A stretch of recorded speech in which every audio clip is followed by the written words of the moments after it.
Assalamualaikum warahmatullahi wabarakatuh. Perkenalkan, nama saya Dona Nur Hasanah, peserta Latsar CPNS Kabupaten Sambas, tahun 2021, angkatan 130, kelompok 3. Pada kali ini, saya akan membahas hasil resume saya mengenai materi Whole of Government atau biasa disingkat dengan WOG. Apa sih yang dimaksud dengan WOG? Menurut USIP, sebuah pendekatan yang mengintegrasikan upaya kolaboratif dari instansi pemerintah untuk menjadi kesatuan menuju tujuan bersama. Juga dikenal sebagai kolaborasi, kerjasama antar instansi, aktor pelayanan dalam penyelesaian suatu masalah pelayanan. Menurut APSC, agen layanan publik bekerja lintas batas untuk mencapai tujuan bersama dan sebagai respon terpadu pemerintah terhadap isu-isu tertentu.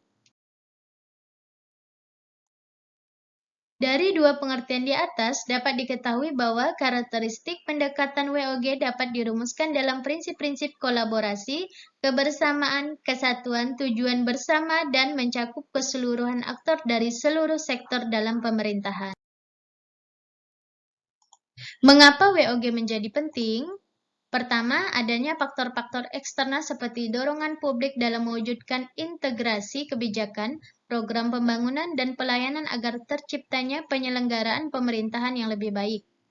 Kedua, terkait faktor-faktor internal dengan adanya fenomena ketimpangan kapasitas sektoral sebagai akibat dari adanya nuansa kompetensi antar sektor dalam pembangunan. Yang ketiga, khususnya dalam konteks Indonesia, keberagaman latar belakang nilai, budaya, dan adat istiadat serta bentuk latar belakang lainnya mendorong adanya potensi disintegrasi bangsa.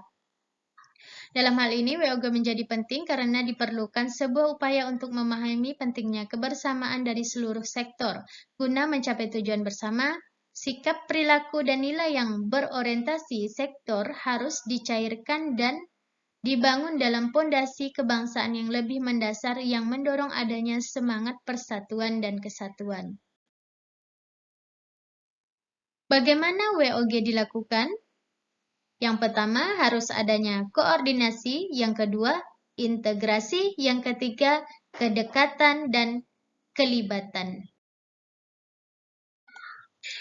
Perbedaan masing-masing kategori terletak dari posisi masing-masing kelembagaan yang terlibat atau dilibatkan dalam WOG.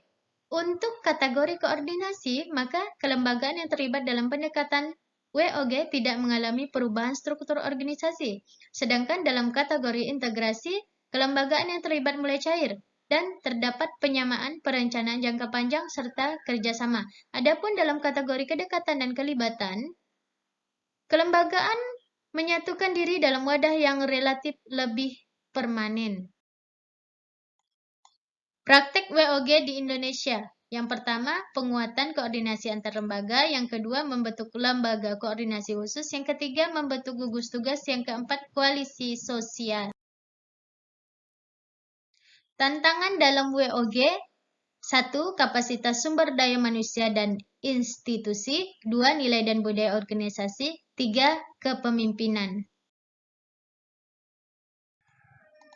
Permasalahan klasik pelayanan publik. 1. Jenis pelayanan bagaikan hutan belantara. 2. Ego sektoral. 3. Koordinasi yang tidak optimal dan disharmonisasi. 4. Akses yang terbatas. 5. Rendah partisipasi. 6. Tidak adanya mekanisme pengaduan. Yang 7. Penyalahgunaan wewenang. Praktek WOG dalam pelayanan publik. Yang pertama, pelayanan yang bersifat administratif. Kedua, pelayanan jasa. 3, pelayanan barang. Dan keempat, pelayanan regulatif. Pola pelayanan publik. 1. Pola pelayanan teknis fungsional. 2. Pola pelayanan satu atap. 3. Pola pelayanan satu pintu. Dan 4. Pola pelayanan terpusat. Best practice. Persyaratan best practice. Yang pertama, adanya budaya dan filosofi baru. Kedua, cara kerja baru dalam hal pembangunan kebijakan, manajemen program, dan atau pelayanan publik. Yang ketiga, akuntabilitas dan insentif. Yang keempat, cara baru pengembangan kebijakan, desain program, dan pendekatan. Manfaat yang dicapai dengan WOG. Yang pertama, meningkatnya efisiensi, sharing, informasi, lingkungan kerja, daya saing, akuntabilitas, koherensi, dan kebijakan.